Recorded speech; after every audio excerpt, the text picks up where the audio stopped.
Sunbeam Talbot, MGB GT, a fantastic Austin Metropolitan.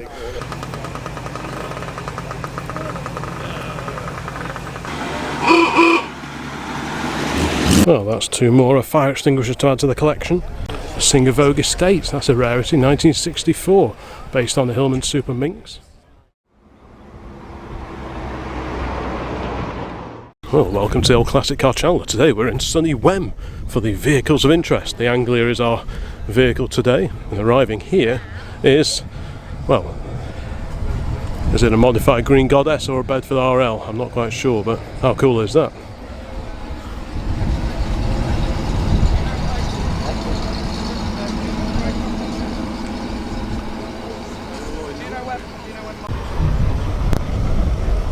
There appears to be a Routemaster mouldering away over there. Well, a friend of ours followed us in his wartime Jeep. That was a nice coincidence. He appeared in our rearview mirror. So let's have a look, see what else there is here today so far. It's a Triumph 1500, lovely Mark 1 Mini, RS 2000.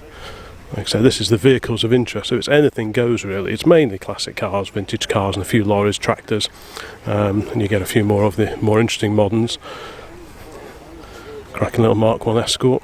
Quite often you get cars coming to this show that we don't see at Capesthorne and places a bit closer to home, so that's why I like coming a bit further afield sometimes, just to see a different mixture of cars. Got a nice 3 Series, 2-door, E39 5 Series.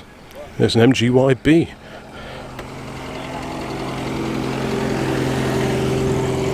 Cracking little Austin 1100.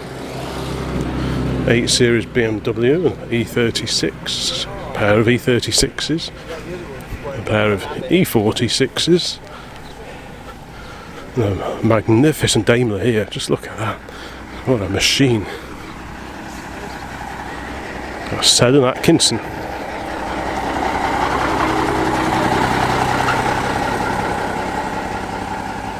Really nice little Lotus Elan there.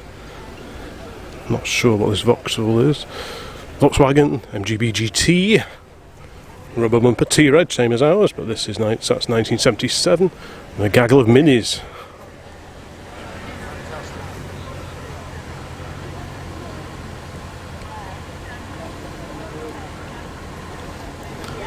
The weather forecast today is great, so there should be a huge turnout of cars here today. Let's just have a quick look over here. On the back of this modern lorry, we've got a fantastic crawler.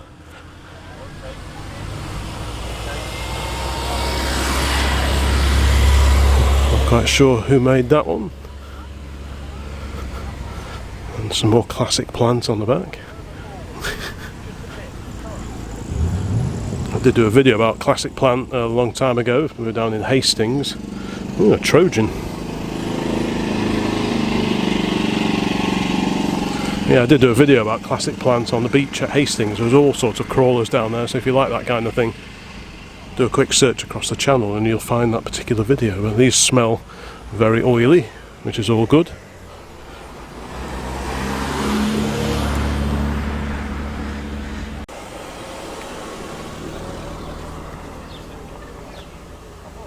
Harley's got a bit of a thing for MGB GTs and GT6s now, so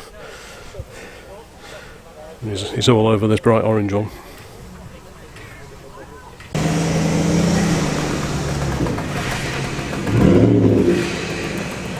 It's a lovely rally prepared Opel Manta.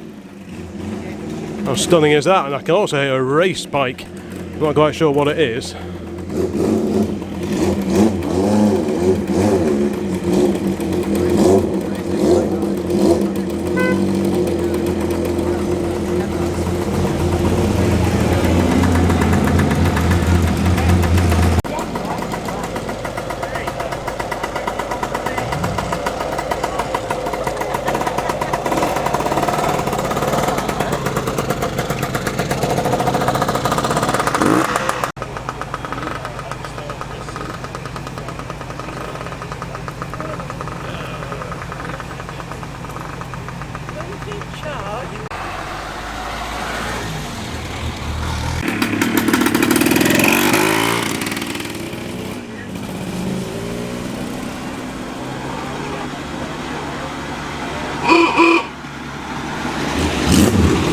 V6.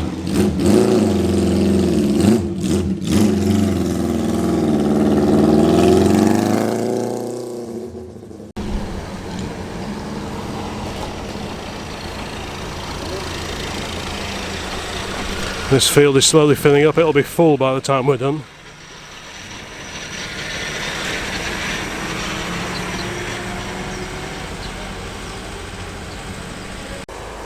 Next in, a Vauxhall Chevette hatchback.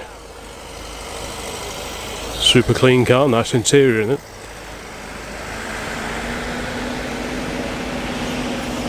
Wonder what's in there.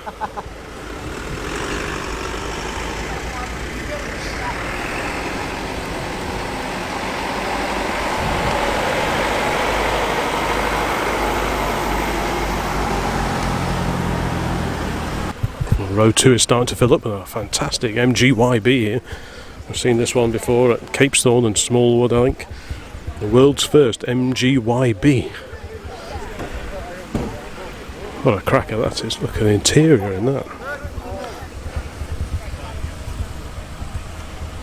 Now, I've been told that this MGYB is 1951. And somewhere over here we have the owner. Let me see if I can go and find him, because he's agreed to have a little chat about his wonderful car. So here we go then. Well, I'm stood with the owner of this fine machine. So what do we know of its history? It's the very first one off the production line. It came off in November 1951, so it's as old as me. Right. Trouble is, it's in better nick than me. Is it? Right, fair enough. Oh, this is the Jackall fluid. The Jackall fluid reservoir. Right. And that's the actual pump itself. So it's a built-in jacking system. Built-in jacking system. Right, right. Because didn't some of the Rover P2s have that? And some of the early Daimlers, Wolsey, yeah. The Ford Pilot had them. So that must have been quite an expensive system to build into a car standard. It was an expensive car to start with. It was about 630 quid or something like that. Was it? When it was new. Wow. That's but they were expensive because they wanted them exported. Export so, yeah. Or die. Yeah, well, the country was in a bit of a state then, wasn't it? Yeah. So they wanted them to export. So you say this is the first MGYB off the line? Yep. And that was at Abingdon, presumably? It's Abingdon. Right, right. But all MGs start with 0251. Oh, right. Oh, okay. Which happens to be the Abingdon telephone number. So that's why all MGs start with 0251. What, the chassis numbers? All the chassis numbers start with 0251. Do they? Oh, right. And that's there on this one. Oh, right. But it's also on the I chassis see down leg. there. Yeah. Wow. Yeah. So I restored it in 2016. Right. It was at the NEC as a barn find then. Was it? Oh. So did you know its history when you bought it then? I know a bit of it because the International Y Register actually found it about 25 years ago. Oh. In Kent, it's a Kent car. It's registered in Kent. Right. It's got a plaque on the front which is from Tankerton. Oh, brilliant. George Fit Motors, Tankerton. Oh, brilliant. But it was stuck in a garage for 35 years. It was a guy's wife's car. She died, and it just literally got stuck in the garage under a carpet, which was the roof was leaking on the garage, so it was getting rotten on the top. Oh, okay. It had literally a complete back to basic. So do the build records still survive then for these? Unfortunately, so there's no old records there's no like records left for the Y-type, which is unfortunate. Yes. But there's a lot of information known of them. There's a couple of books being written on the Y-type. So what was the difference between the YA and the YB then? Was this like an evolution of the YA, I guess? Yeah, but it's quite revolutionary really, the YB. Although they took the body shell, look at the tub, it's actually a Morris 8 tub. I thought there was something to do with Morris then. Actually. Right. And the Series E. Yeah, Series E. Yeah. And then it was obviously MGIs. Right. But say they were designed in 1939, but they didn't go into production until the war. Right. After the war, 47. Right. So from 47 to 51, when this was produced, it was just known as the Y. Right. The MGY type. Oh, right. I see. Right. When they introduced this one, the main modifications were that they actually put smaller wheels on. Oh, I see. So they went from 16-inch wheels to 15-inch wheels. Oh, right. So they had to alter the wing slightly, so they dropped the curvature on the wing. got you. They put a better braking system in, so it's got a Lockheed twin leading shoe system on it, which is a lot better than the other one. So it's hydraulic all round, is it? Yeah, it's hydraulic. The rack and pinion steering as well, which is... Is it? Yeah, right. yeah. So that predates the minor even, doesn't it? Yeah. So, what else was it? Oh, better diff on the back. It's got the hypoid rear axle. Got you. What else was there? It's a stunning car, isn't it? Brakes. So does it drive quite nicely then for its age? It drives well. Does it? Yeah. What sort of speed will it cruise along at? 40-ish? 50, 45. Oh right, you can't ask for more than that. It's only twin. It's not got twins on the TD. It's the same engine as the MG TD. It's the X-Pack. I was going to say, the It's X-Pack. only got a single carb on it. Right. So, but other than that, it's real a Bobby very Dazzler. nice car. Yeah, it's lovely, isn't it? But unfortunately, when we found it, it was a bit of a wreck. They say it went to the NEC as a bound find, and so many people there said, "Such a shame we never see these restored." So that was a challenge on there. Yeah, got to do it. 12 months later, it was back in the NEC. It's one of the 20 cars in the pride of ownership. Oh, brilliant! That's a turnaround, isn't it? Yeah, just a bit. That's fantastic. That is. Oh, thanks for the little guided tour. No problem. Of this wonderful MGYB. Glad we can share it around. It's a lovely car and it needs keeping. You don't see many of them, do you? No. Well, there was only 1,301 produced. Was that it? Wow. We're going to have a go with the Jackall system. So here we go. So we got a. All you do is you select front, all or rear. Oh, so you pick front or rear of the car. Rear, yeah. That's so really, I'll go front. That's really nifty, isn't I've it? done my little risk assessment, so you'll Actually, got my toes off. Yeah, you made sure there's no cats around. Wow. So where do they come down then? The jack things under the front, is it? If I clamber under here, oh dear. There they come. Oh, I see. Yep.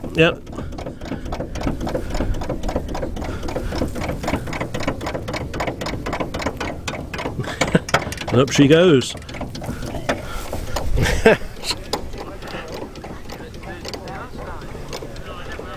This is his party trick at the shows. Yeah, that's a great system, that is.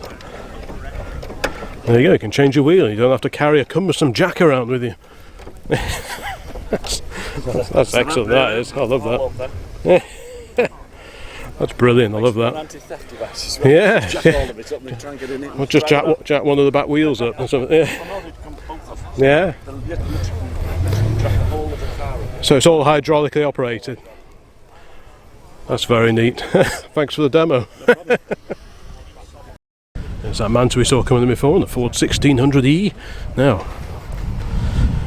nice to see something vintage here. We've got an Essex SV9087. Used as a wedding car. There you go, ladies and gentlemen. So if you're planning on getting hitched, or better car to use than a lovely old vintage American car like this. Oof. Super tidy inside. Bit of information here, an old advert.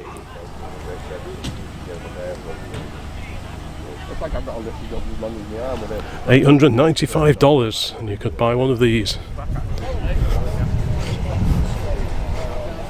Beauty, that is. Well, there have been quite a few new arrivals since we first hung around on arrival, including, wow, Model T. Another classic American, vintage American even. I'm alright, yeah. I forget what this style of bodywork is called. Wooden wheels. No brakes on the front. Sometimes hung off the front hub there, they have a cog in the drive to a speedometer, but this one doesn't appear to be so equipped, unless it's just driven off the gearbox or something possibly. But I know on the earlier ones you could buy an optional speedo that bolted onto there, the drive came off there and up into the cab. I'm not quite sure what this one's got. Just an ammeter. Sunbeam Talbot, MGB-GT, a fantastic Austin Metropolitan. These were originally just sold as Nashes in America, and then after a while Austin put them on sale as well. They did fixed head and open top cars. It's very cool, that is. And the doors could be fitted on either side. You just had to re-drill it for the door handle, but the pressing, I believe, apart from the drillings for the side trim, was the same either side. Obviously saved a bit in manufacturing costs. Morris 8 Series 2. Alongside that Series 2 Morris 8, we've got a fantastic Morris Minor pickup. I assume it's a Morris. Some of these were badged as Austins.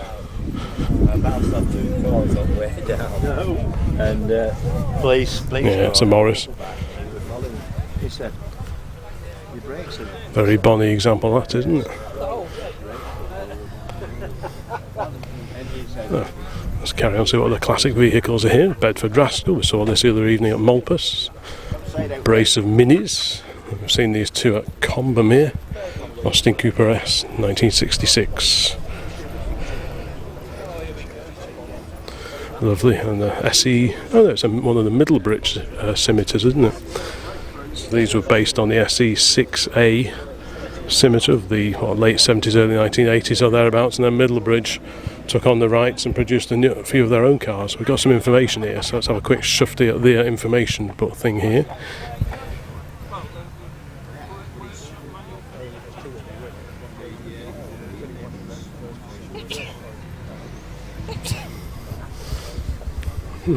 That's very cool. Didn't make many of those at all. A souped up Mini Clubman XK8. Cracking powder blue MGB and a TF, or an F rather.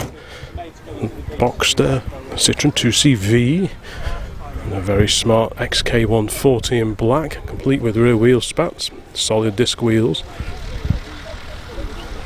You can always tell the XK140 from the 120 because it has thicker, wider spaced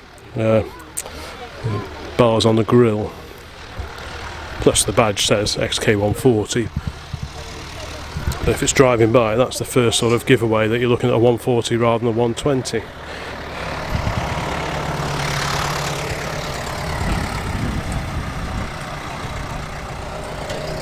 So a quick look inside, the window's open, so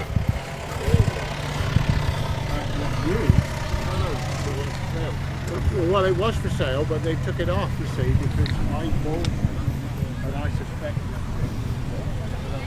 that was the reason that they made a mistake. what a beautiful shaped car that is. So, would you have one of these or an E-Type? Let me know in the comments. I've always had a soft spot for the XK120 fixed head coupe. I've got a splitty camper here. And a helicopter, no less. Over here we've got a trio of bubble cars. And quite a rare Austin. Now this has got a folding roof. I'm not quite sure what model this is, I forget which one this is. I'm sure someone will know, let me know in the comments. SC4527. We like proper numbers. It's a really nice little car. Apologies if the film doesn't come out too well because my screen is flickering on and off. It's driving me up the wall. Got an MGA Roadster. A couple of Fiat 126s.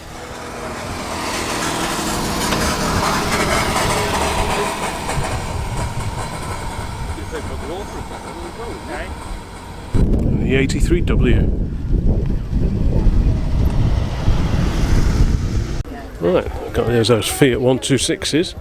These are very bonny. We've got a Saab Cabriolet, an MR2 Mark II, VW camper. My screen's gone again, marvellous. MGA Roadster, MGB, and there's that Chevette. Very standard Chevette. I noticed the interior as it drove in. I remember the brochures of the day with that checker interior and a rally prepared one alongside. This is a wonderful old Rolls Royce. We saw this one at Weston Park, I think it was.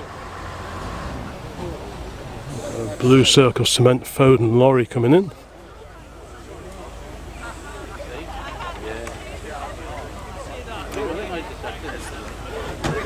And yeah, back to this lovely Rolls Royce, Barker bodied.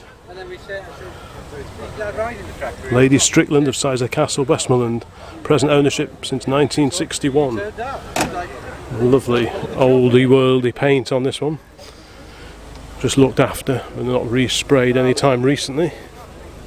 Proper Brooks luggage box on the back. What a car that is.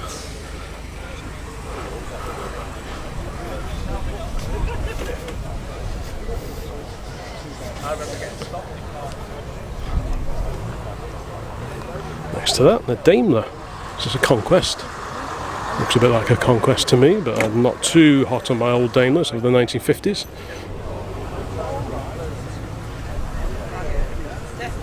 Spitfire 1500, Ford, and the Mark 1 Mexico. And the Dolly Sprint, 16 valve Dolomite Sprint.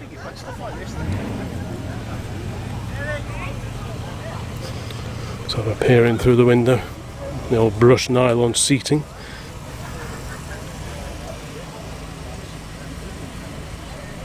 And there are quite a few cars here now already. Quite a few two-wheelers here, scooters, fantastic old Greaves trials bike, or scrambler as they used to call them. Don't know what that is.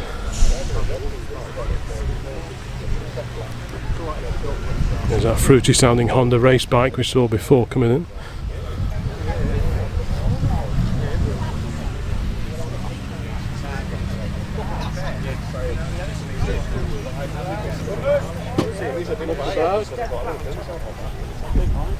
Got some oldies over here. Got a BSA M21 1954 600cc side valve model, it says. Sold mainly to the army for use by dispatch riders. Also very popular as a sidecar workhorse.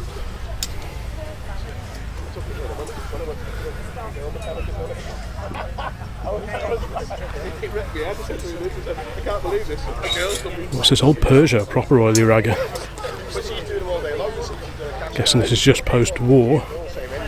Early 1950. 125cc 2-stroke 3-speed hand gear change. Starts and runs very well, but stops badly. Vive la France. There's a cracker that is. There's the hand gear change. Love the old transfer, the remains of the old transfer there on the tank.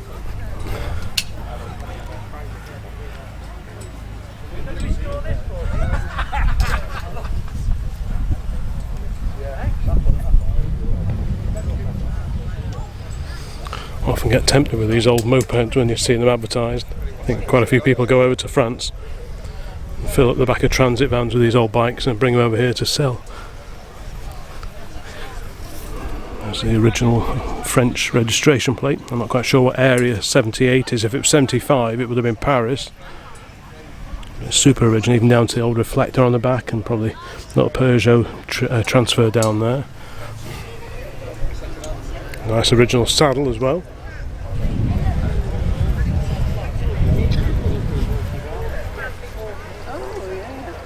That's really cool, that is. Next to that, a fully restored BSA. James Captain. Quite a popular lightweight bike in the 1950s and 1960s. Big Suzuki there, mighty water cooled, or liquid cooled as it says. It's quite an engine.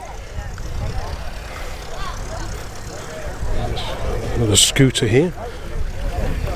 Got Ford driving in.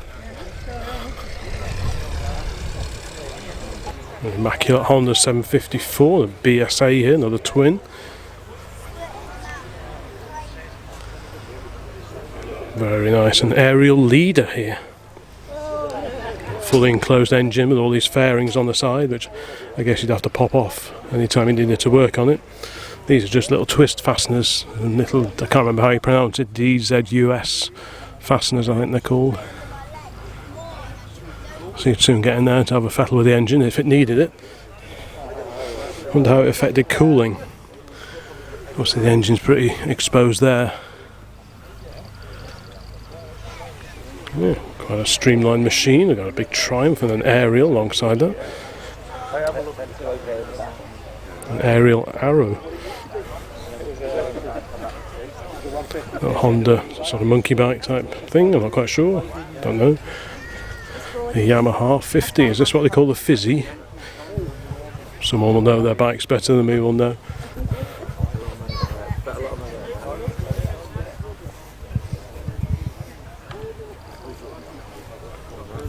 And a Puch.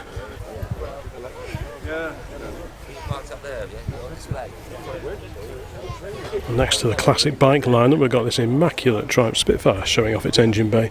Well, that takes some cleaning. I think normally they have like a guard on the side just to keep some of the road dirt off the engine. This one has got a tubular manifold on it, just visible underneath the inlet manifold there. But you can just about see the stainless steel tubular exhaust manifold, or headers, for anyone in America who's watching this. Let's have a quick look around the other side. I mean, the accessibility is second to none really on these Spitfires and the Triumph Herald, on which the Spitfire is based. And look at that, you can just sit on the front wheel and just fix things to your heart's content. I know the one I had, when I pieced it back together, it was so easy to work on, it was amazing. It's even got the original radiator, stand part radiator. That's a super clean car. This is a 1500, the last of the line really. The first Spitfires had the 1147cc version of this engine, the Mark 1 or Spitfire 4, and the Spitfire 4 Mark 2 to give them their proper name. And there was the Mark 3, which looked very similar, but it had a raised front bumper. And that was a 1296. Then they sort of reskinned it, very similar to this car, and it became the Mark 4. And then there was this one, the Spitfire 1500, which was effectively the Mark 5. You can always tell the earlier cars because they've got a different back end, and on these the windscreen surround is integral with the body tub, whereas on the Mark 1 and 2 and 3 it's a separate screen assembly, and there's a join here shared with the TR4 I think. But these have these sort of stag style rear end, whereas the Mark 1, 2 and 3 have a slightly curvier back end, little lights, little separate lights and so on. So this was like a cleaned up version of the original design, but this one is immaculate.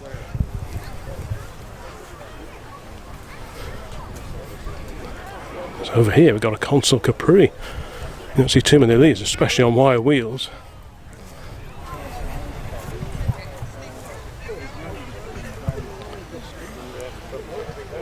So this is a Consul Capri, and then the saloon version was the Consul Classic.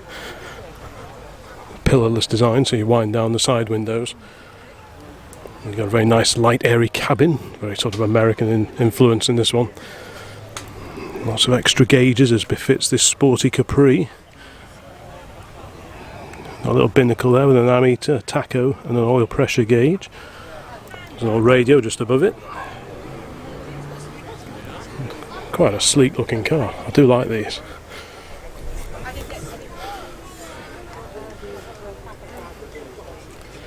Occasionally we see a Hooper converted version of one of these at some shows, but I've not seen it for a while. This is a standard Ford offering, the Capri GT. Super sleek.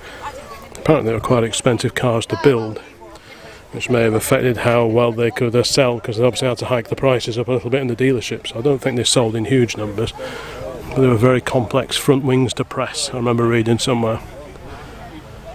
So it never really sold as well as Ford hoped. Now, of course, they're super desirable, super sought after, especially amongst the fans of Dagenham's finest. Got tractor corner over here. Big old American pickup truck.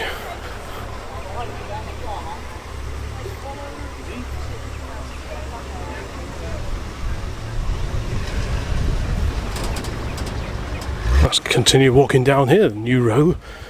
Lots of cars, let's have a look. So we've got a 67 Series 2 or 2A probably Land Rover.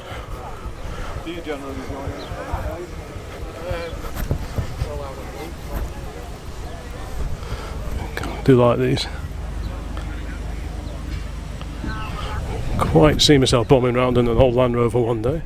Got an HC Vauxhall Viva, a 4-door car, and a rally chopper. Got an MX-5 Mark 1, Sunbeam Alpine.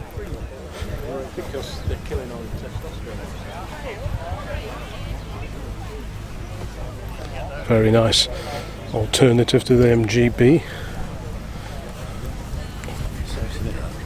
Fiat 600, so this is a slightly larger car compared to the 500. Equally nice inside. Look at that beautiful interior.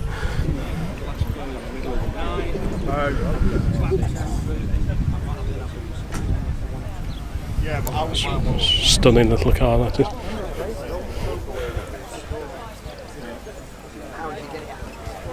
And a Scamp. It's a mini-based kit. Don't know what this is. Is it GMC Dayvan perhaps? That's a Chevrolet, isn't it? Just see the badge there hiding behind the nudge bar. So that's a Monaro 6.2 litre. Should be adequate, shouldn't it? There's that Model T that came in before. We've got two Model Ts here now.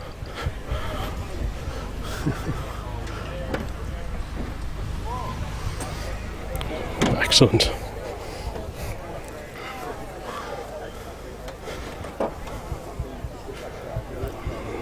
There's a Chevy truck that came in before. The Citroen BX. Real variety of cars, classic cars, vintage cars and modern classics here today. It's a Meteor limited edition no less. You don't see many of these around now, especially with the proper Citroen mud flaps on it. Good grief. It's an amazing condition that is.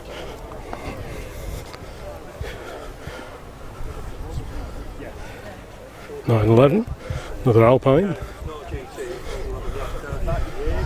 Honda, newish Honda, newish Saab. Well, it's new for me. 2005 isn't exactly recent now, is it? A Mini and an Audi. We've got some new arrivals on this row as well. A 2.5 PI Mark 1. That's a rare beast. PI fuel injection, Lucas fuel injection, same as a TR6.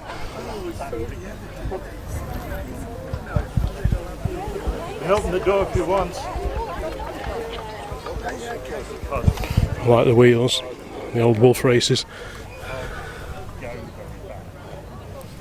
I'm not always sold on modified cars, but when the mods are in period, that's all well and good. That's all good. The Wolf races are very 1970s accessory, just the kind of thing you would have seen on cars of this age. Fantastic. If the gear lever's anything to go by, it's 5-speed box. I do like the front of the Mark 1s as well. Obviously the Mark II revised the front and the rear end, no doubt numerous changes underneath, but I do like the look of the Mark 1s. Next to that 2.5 PI is a GT6 Mark III. Harley will be very happy because he's a big fan of GT6s. Keeps dropping many hints about us buying one, but we'll have to see about that. And the Allegro 4-door. Is this a posh one? Bronze metallic. Circa 1977, going off the T registration. Leyland super cover. That was the old warranty scheme for BL back in the 70s.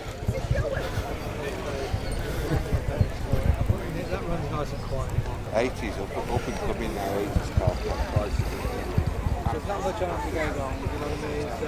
car. Super clean car. I like that.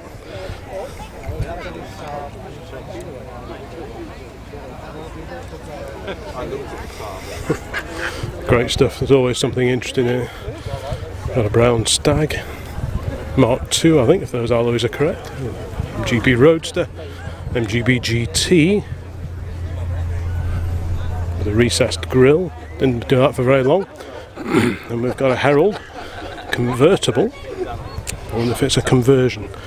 I remember in the 80s there was a company called, was it Tristan or somebody? They used to do Herald convertible conversions, but due to the modular way in which these are actually built, because because the Herald had a separate chassis, whereas the standard 10 before and the Pennant were monocoque. When they replaced it with a Herald, they actually had a separate chassis on them, which seemed a bit of a retrograde step, but what it did mean is that you could sort of mix and match your body tubs a little bit. So if you had a Herald saloon, I mean, you can unbolt the roof from a Herald saloon anyway, but there isn't the reinforcement to make it into a proper, which the proper convertibles had. But you can get a rear tub and convert your Herald into a convertible reasonably easily. It's all nuts and bolts. No, great for a day like this. This T-bar, a bit like a Triumph Stag in style, isn't original, but that would do a good job of stiffening up the body. We've got the B Roadster here, alongside its arch rival, the Triumph Spitfire. And we've got a Ford Mustang here. Wow.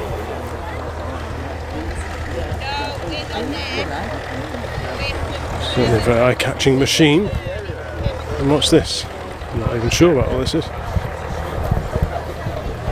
Looks a bit like a Daimler Ferret, but I really do not know.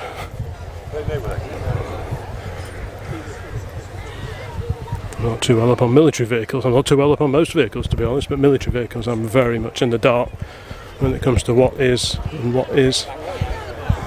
It's got a 1943 dated jerry can on the back.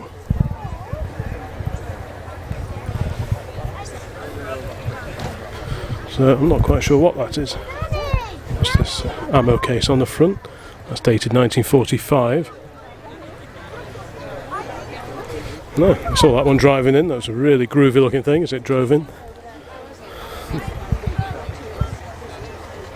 All the accessories, helmet, bags, netting, canvas things. Got a jacket there next to the little E83W we saw before. I had quite a chat with the owner of this one. It's got an extended cab, which many of them were built up like that, because of course you could have them bodied any which way you wanted. It doesn't appear to be a cut down van because the swage lines down the side, these lines here on the van, they continue over there. And more often than not, when you see a cut down van, you still have the swage lines, and then it stops wherever it's cut off. But this probably started out as a pickup or a chassis and cowl and was bodied as the first owner needed. But it's great to see, because you don't see many E83Ws around at all. Don't forget, I run the E83W website, so if you want to find out a little bit more about these little Fordson and Thames pickup trucks and vans, visit e83w.co.uk. Over here we've got a Cobra. I assume it's a replica, but based on the 289, which is just a little bit less butch than the 427s. They're quite fat, quite wide cars, but I do like the look of these. I agree. Do you? You agree, do you? Good. And these, I think, are Hallibrands, or certainly originally they were Hallibrand wheels. I love the spinners, which are wired on so they don't depart as you're driving along, which would be quite unfortunate. Those are lovely. They do look quite old, those wheels, so I'm just wondering, maybe are they original ones? Slightly, yeah, it is nice. Slightly wider at the back. Yeah, it's a bit more understated than a lot of Cobras, isn't it? It's a handsome machine, not too in your face. Full complement of gauges. That'd be great on a day like this, wouldn't it? Is it correct? Because I think it was Shelby that said drive by the rev limiter. Not The rev counter. The rev counter, Yeah. not. But you see, now this one's got the. Where was the speedo on the original ones? It's got the tacho there, and then it's got the speedo. I think normally the speedo would be well over there. Oh, because they thought like all the oil and that's the important stuff, isn't it? The oil temperature, the RPM, pressure, and they always thought that was more important. Yeah, that makes sense. Well, that's a very smart car. That is. Just got the right stance.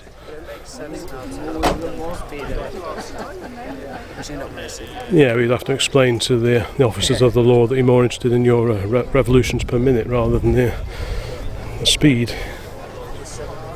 Yeah, it's definitely one of the nicest Cobras I've seen for a long, long time. And over here, Land Rover Corner, Series 1s. Got a slightly later Series 1.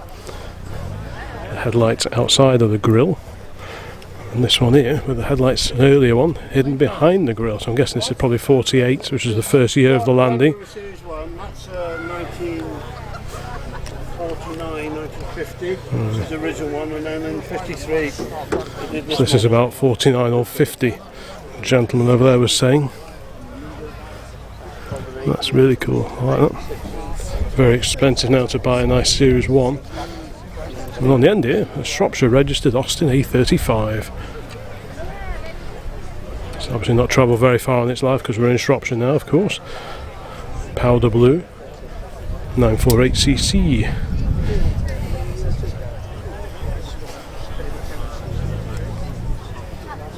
Just came to have another look at this Morris 8 Series 2. And we do like original number plates, as I've said before. Look at that, you see. You can tell that's an old plate. I'm not sure that the repro ones have these little serifs or whatever you call them on the bottom of the full. That's usually a sign that it's an original plate, probably repainted, but it's always good to see. And it's still got the original Morris Oils can under the bonnet. If you look closely, the label says Serum at the top. And Serum is just Morris backwards. And that was how Morris branded their own oils when they sold at the dealerships and the garages and so on. This is a 4-door, they did 2 doors as well. It's a lovely car, this one. Very similar to the Ford Model Y in shape.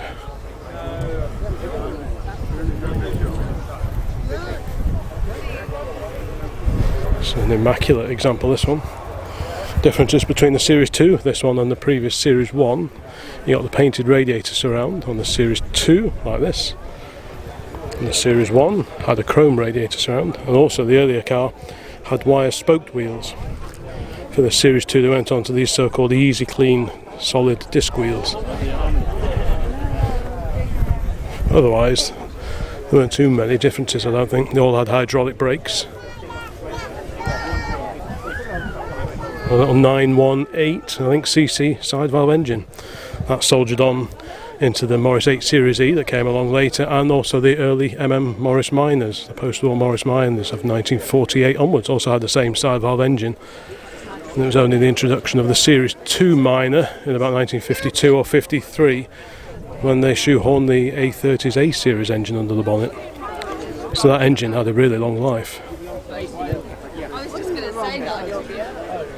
This intriguing machine is a Cycle Master, engine assisted bicycle. Various different engine assists were offered after World War II, and the Cycle Master was incorporated within the rear wheel of a normal bicycle, so you could have a normal bike, buy a wheel with the engine already installed into it, and then you just put all the cabling and the levers on the handlebars and off you go. Power assisted cycling. There were other variations on the same theme as well, like the Power Pack and so on, which sat above the back wheel. You got the French Velo Solex, which was similar, that hung over the front wheel, driving that. But yeah, the Cycle Master could be fitted into any bicycle of the era. That's really cool. A friend of mine used to have one of those, but it was always a bit problematic. It always took a little bit of persuading to make it fire into life, and I think he gave up in the end. A steamer coming in. This is quite an early MGB Roadster, late 1963, and you can tell the early ones because they have pull door handles rather than the usual. These early ones, the whole handle pulls out. The later ones, of course, have got the little button on the end that you press in. That's the giveaway. Nice early dash. Very tidy little car. There's the build details even. Date of build 25th September 1963. Got a collection of tyre pressure gauges for sale here.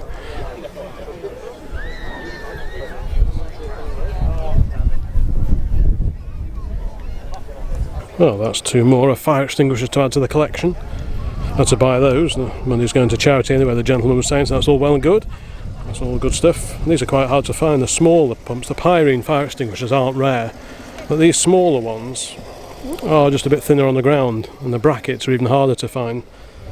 For every fire extinguisher you find, you hardly ever find a bracket that goes with them. There's probably 50 fire extinguishers out there for every one bracket that survive, because often people take the fire extinguishers off the car They get split from the car, then the car sells, or the bus or whatever it is, and the bracket goes with it, and then it gets scrapped. And often the fire extinguishers are left in garages, and they lose their mounting brackets. So those are a great pair of old fire extinguishers. So I think we'll definitely find a use for them somewhere, someday.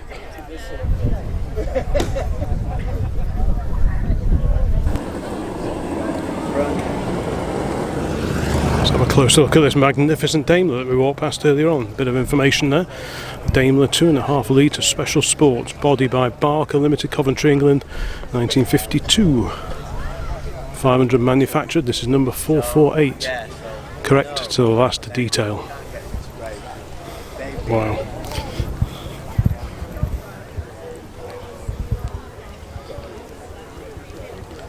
Just imagine driving around the Riviera or somewhere in that. Proper coach built car. Rear hinge doors. Wow, look at that.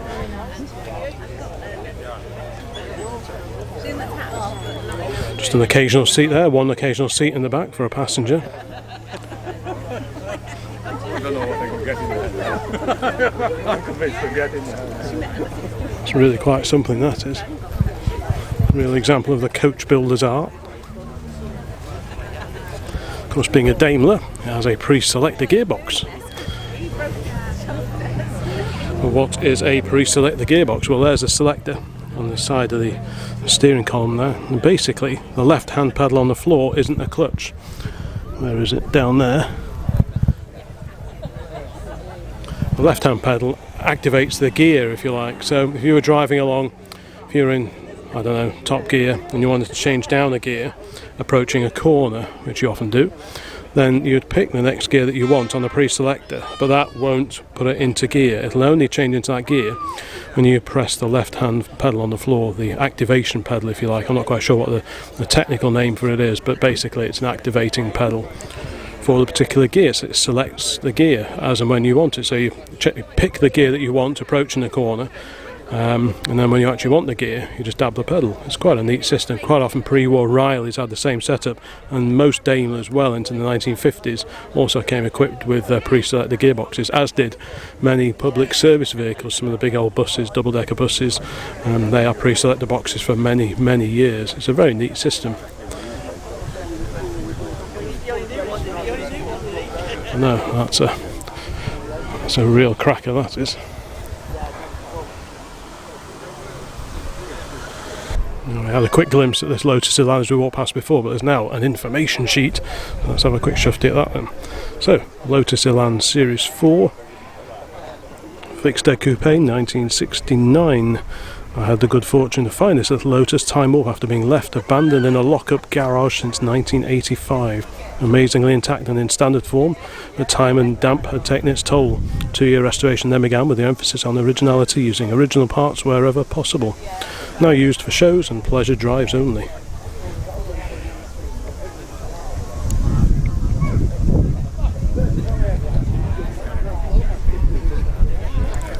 What a lovely little car that is. I remember when I was a kid growing up, there was a driveway a couple of roads away, and in the garden there was a Lotus Elan. I always kicked myself for not making inquiries about it. A little bit further away, about another half mile away, there was someone else's garden, and that had a Lotus Elan in it, and a Lotus Elan Plus 2 sat there gathering moss and weeds. I often wonder what happened to those 3 cars. Got a collection of modernish BMWs here, an M3 convertible, very swish. There is a bit of a road run later, or there usually is, around the town here in Wem, where I don't know how many cars will take part today. Usually most cars do. I don't think we will, because it's quite hard on your clutch, especially if it's slow and it's a warm day. You also get a bit of fuel vaporising with the old side valve Ford, so I think we'll probably give it a miss. But we'll try and watch the cars as they go out and around the town if we get a chance.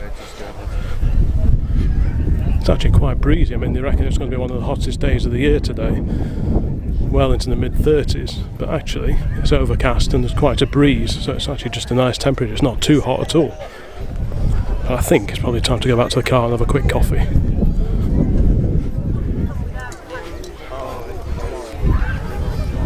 I Let's see what else has arrived while I've been having a sandwich. It's Mighty Buick. Again, apologies if the footage isn't great because I can't see most of what I'm actually filming thanks to the screen on this appalling camera which I only bought last year. Citroen 2CV. Right, let's plough on. Really tasty bright red MGA Roadster. Got a 124 rather series Mercedes Coupe. Fiat X19, quite a late example. MX-5 Mark II. Z4M. Pair of TRs. One's a TR5. That's the UK market car on fuel injection. The TR250 is the American equivalent on twin carburetors. That's probably the easier one to keep on the road now. Another 8 Series BM, Ferrari, a 328. Morris Traveller. Escort Cabriolet. MGB GT on mini lights. Series 2 Morris Minor. Oh, what's behind this MGB? But a Cooper 500 racing car. Wow. That's a neat thing, you didn't expect to see that here. So 500cc racing was a real popular thing in the 1950s. Motorcycle engines.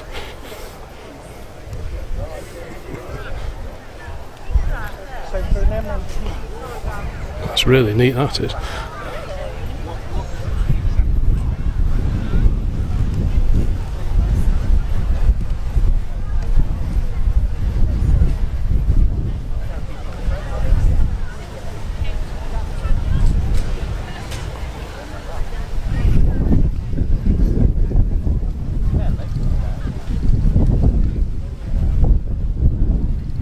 Yeah, they often have Norton 500cc engines or similar in them, hiding away. Back here, transverse leaf spring at the back, all very simple. Many people cut their teeth racing these in the late 40s and into the 1950s. Of course, we like a bit of history with our cars, and there's a load of history with this 1953 Cooper. Let's see if we can zoom in a little bit on that one.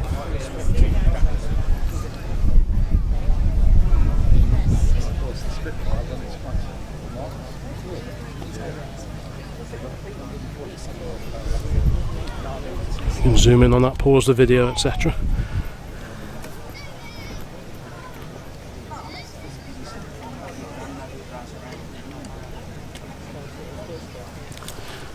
It's got some lovely wear on the seat.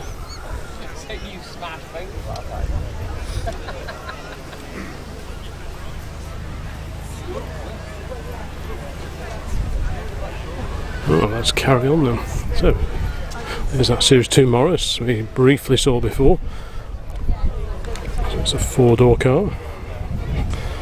What does it say here? 1954 original paintwork and mileage, 22,000 miles, one owner. Nice car, this GT. Oh, the GT, yeah, it is nice. It is nice. A one owner Moggy. They on me every time I see them. Do they? Yeah, even the rubber one. Do you like those, do you? Yeah, it's just so nice. Yeah. It's good that they're so Why do you prefer available. Why do you prefer the GTs to a Roadster? I guess it's more practical and just they look better. Fair enough. Now, this is a rare old bird. Rallying ones that are the GTs, so you'd be able to put like stickers on it and stuff that look right. So this is a Lanchester 14, which appears to be based on the Daimler of the era. I think, is this the Leda? Or did they also call these? No welding, no body filler, new exhaust, new carpets, waxed resprayed, for sale. There you go, ladies and gents. If you want a quality car of the, I'm assuming early to midnight, well 1953, so early 1950s. Yeah, good, thank you. And just like the Daimler we were looking at before, pre-select the gearbox. Because Lanchester and Daimler were part of the same company really at the time. That's a really fairly obscure quality car. I mean, look at that, it's even got adjustable door armrests, you can adjust the height of them.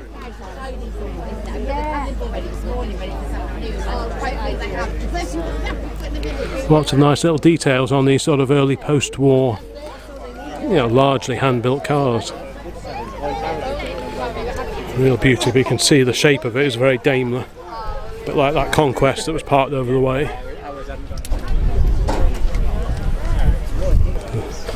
The Daimler heritage is pretty clear to see, but it's got a unique front end on it.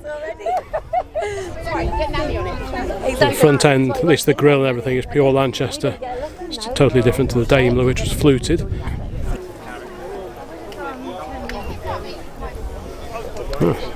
Yes, nice old bike. We've got a TR4 here showing off its engine, 4-cylinder engine. Lovely, lovely car. Until it's a TR4 because it hasn't got the extra mouldings down the front wings, so it's got a solid back axle as opposed to the independent rear end of the TR4A. What a beautiful shaped car that is. I think they're just so classy. Rubber Moped MGB Roadster. Overdrive, yeah, some of them had overdrive. I guess it'd be third and fourth probably. Yeah. Yeah. Ours hasn't got overdrive.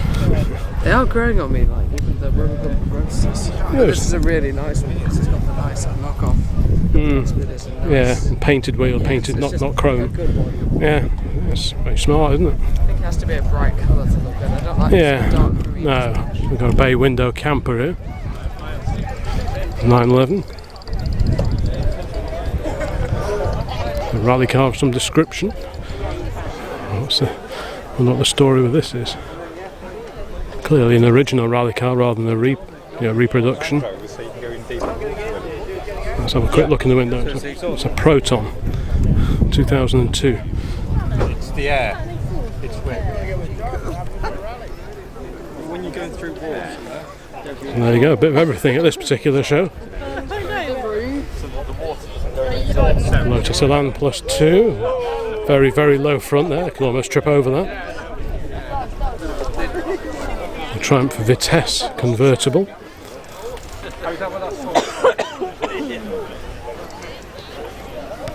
We've had the Herald convertible. There's a Vitesse, and alongside that, got a Triumph Herald Saloon. It's a 1200, so that's the 1147 engine. Yeah, the Vitesse. That's a Vitesse 6, so that had the 1.6. The Vitesse 6 was the early Triumph Vitesse, and that's got the 1600 6-cylinder engine. Is that still a nice sounding engine? Oh yeah, it's still a 6. Then they went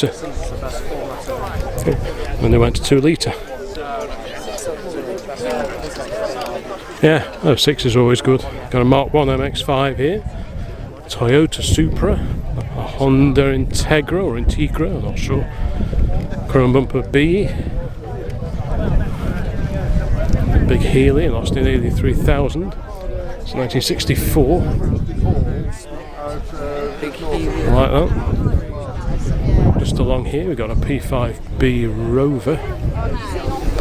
You can tell it's not the P5 because the P5B has got a 3.5 litre V8 Rover engine in. The earlier cars had the 6-cylinder Rover engine, and the V8s have these extra fog lamps here as standard fitment, whereas the earlier 3 litres don't have that and have a slightly different grille as well. The P5B has this sort of smaller gold Rover badge, so hopefully you can just about see there. The P5, the early one, has a slightly different shape here, and it's got a colour badge here. So that's the difference from the front, but it's really only detailed differences visually between the V8s and the 6s. Yeah, Buick. Yeah, B for Buick. It was originally a Buick design that Rover re-engineered and put into the P5B and then the P6. The engine also went into Land Rovers, it went into the Range Rovers, of course. SD1s, carried on for decades in use and found its way under the bonnets of TVRs and such like. All of these were automatics. This is a P5B coupe. So the coupe was still a 4-door saloon effectively, but it had a lower roof line, and you also had the saloon as well. There's a Singer Vogue estate. We've got a Hillman Avenger here, 71. I like that. That is cool. It's on like mini wolf races. This Corvette lives local to us. Oh yeah.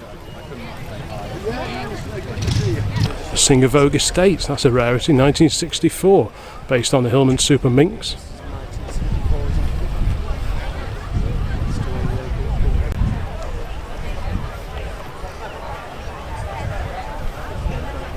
There's a fantastic old Foden cement mixer. Now this one popped along to an evening meet we went to a couple of days ago, a video of which may already be online, I'm not quite sure. It's all a mystery because I can't see what I'm filming. So I'm hoping I'm pointing the right way.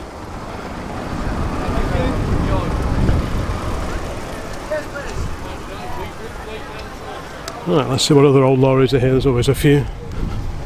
I've seen this Volvo several times before. Very nice FL6. Seddon Atkinson, and there's that Bedford that drove in earlier on. Converted to living accommodation on the back. Oh, I used to own that. I used to have that. That came out of an old garage in Preece, here in Shropshire. Yeah. Yeah, I dragged that out of an old garage. Yeah. The Volvo F12, all fairly modern lorries to me. Well, a few years old now. Where is it when you go past that? Tasty old bike. Ooh, Volvo. It's cracking sign writing.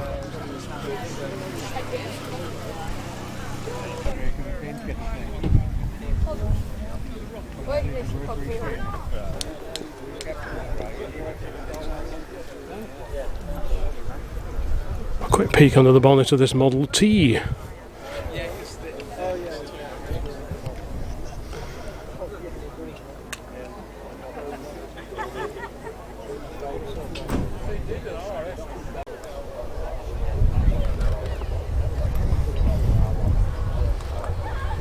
Here behind a Mercedes, this saw drawing in before, was appears to be a Russian microbus or minibus of some sort. That's an interesting little thing.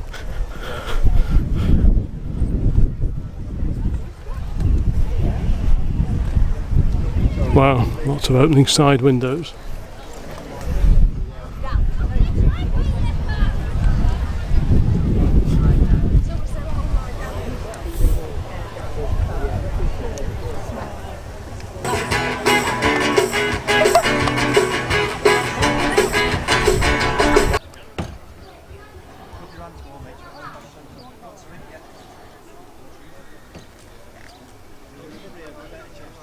Well, I think some of the cars are going to start going on their parade now, and like I say, it's a little bit too warm I think to be pottering along the Anglia at very low speeds, and it's quite hard on the clutch, so I think we'll give this one a miss.